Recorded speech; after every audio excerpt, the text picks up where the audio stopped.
小朋友好，有的小朋友想学简单的，我给你写个面条，小朋友来学学，以后别嫌方便面吃了。先切个羊柿子，把羊柿子切成块，随便切红就行。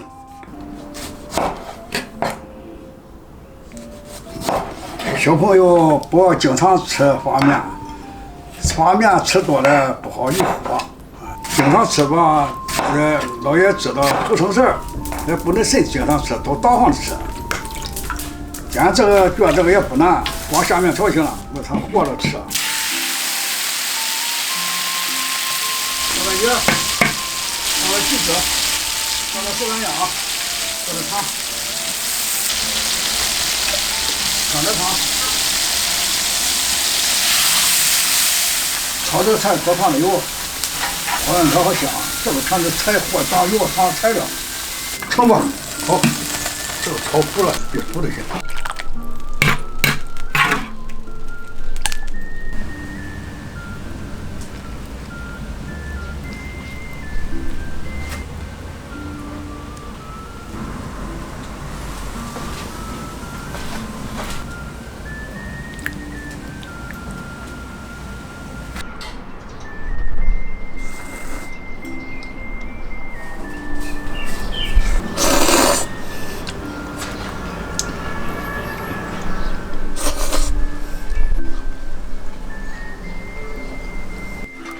这个菜多简单，小朋友学会了吗？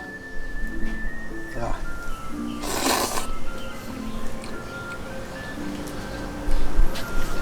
这个学简单，好学。吃方便面有火，这个没火，这个还实惠，这还香，好吃不油。条子花有1块钱，羊柿子3块钱，羊柿吃3顿，也算花这1块钱顿。鸡蛋咱5毛。才2罐两钱，不到3块钱，连油照红这起才3块2钱，这一顿还实惠，还吃还好。小朋友以后这还自己这吃好，孩子。